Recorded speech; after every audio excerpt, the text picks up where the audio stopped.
안녕하세요. 음악과 책이 만나는 시간, 김자윤의 바이올린 북입니다.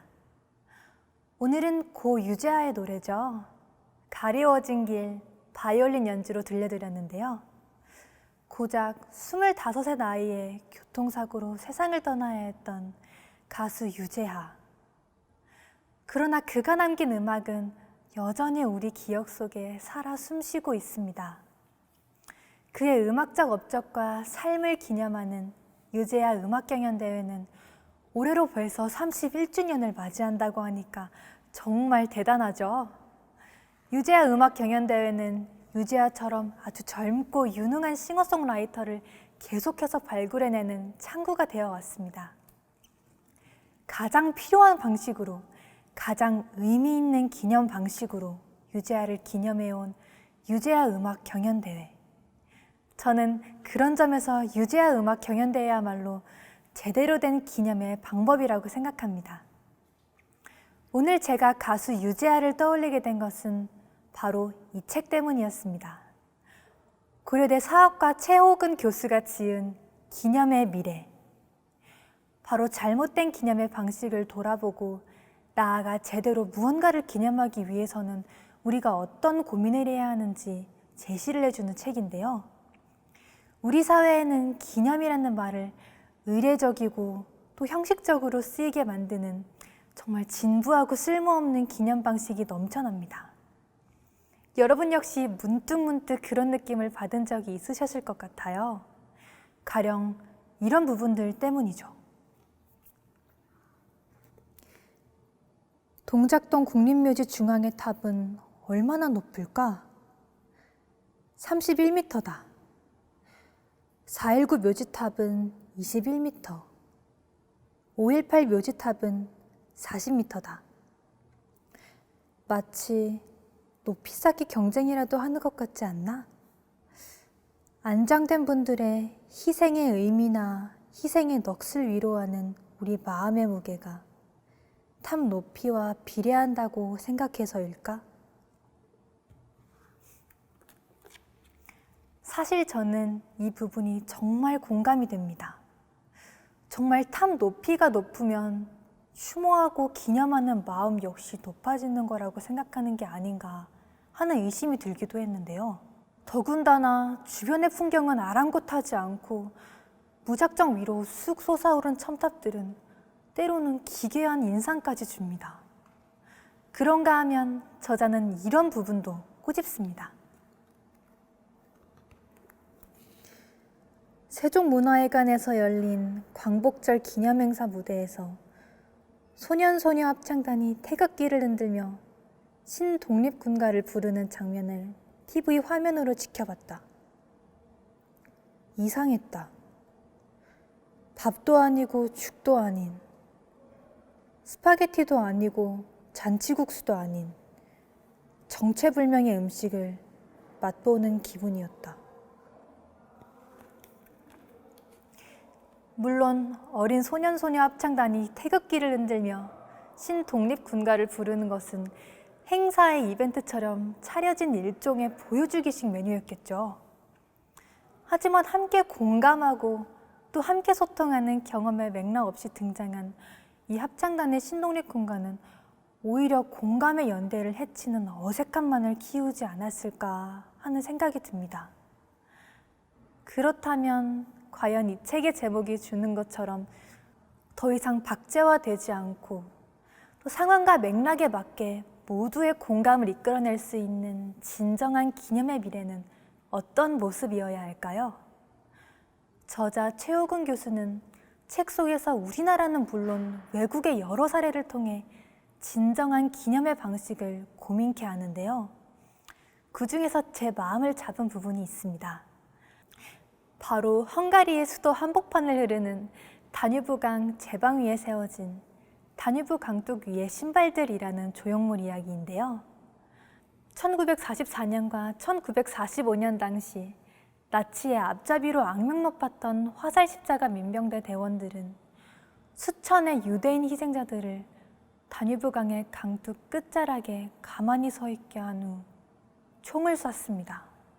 너무도 참혹한 죽음이 되어 강물에 빠지고 말았던 그들을 추모하기 위해 만들어진 것이 바로 다뉴브 강둑 위의 신발들인데요.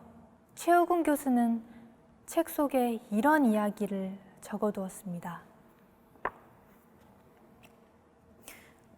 수천의 삶이 무참히 짓밟힌 이 자리에 헝가리의 예술가들은 쇠로 만든 각양의 신발 60켤레를 설치했다.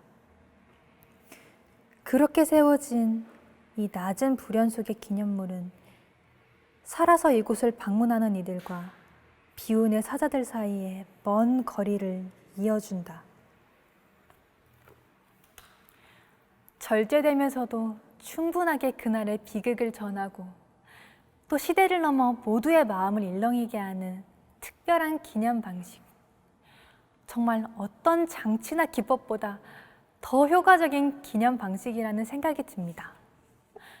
이 책에서는 역사적 사건을 기념하면서 고통스럽고 잔혹한 모습을 그대로 보여주려는 방식에 대해서도 질타를 가하는데요.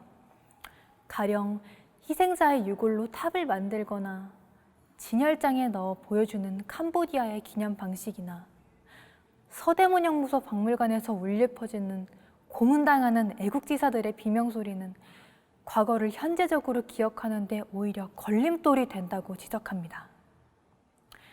그 대안으로 최우근 교수가 주목한 것은 바로 이스라엘 예루살렘 언덕에 자리 잡은 홀로코스트 박물관인 야드바셈인데요. 책에는 이렇게 소개됩니다. 600만 명에 이르는 동족의 희생을 추모하는 이스라엘 예루살렘의 야드바셈에서 150만 명의 어린이의 무고한 희생은 주인 잃은 목재나비 장난감으로 재현된다. 이 동시대 지구촌의 경험들은 우리에게 한 가지 묵직한 교훈을 준다. 죽음을 꼭 주검으로 재현해야 하는 것은 아니다. 저에게는 정말 공감 가는 대목이었습니다. 시신과 유골은 그 자체로 아주 소중한 의미가 있는 기념 자산임에도 분명합니다. 하지만 그 자체가 기념의 모든 주체가 되어버린다면 오히려 많은 이들은 자신의 내면에서 진정 공감되어 울려 퍼지는 목소리를 들을 기회를 잃을지도 모릅니다. 어쩌면 이 책 기념의 미래가 진정 만들고자 하는 바람직한 기념문화는 바로 더 이상 보여주기식이나 혹은 과거의 유물 같은 대접을 받는 게 아닌 여전히 기억을 살아있게 만드는, 그래서 더 많은 삶들의 마음을 움직이는 그런 문화가 아닐까요? 정말 그렇게 됐으면 좋겠다는 생각을 해봅니다. 그런 마음으로 고른 곡, 이젠 그랬으면 좋겠네 라는 곡인데요. 바이올린 연주로 만나보시죠.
선율이 참 아름답다는 생각이 들지 않으셨나요? 이 곡에 나오는 가사 중에 이런 부분이 있습니다. 소중한 건 모두 잊고 산 건 아니었나.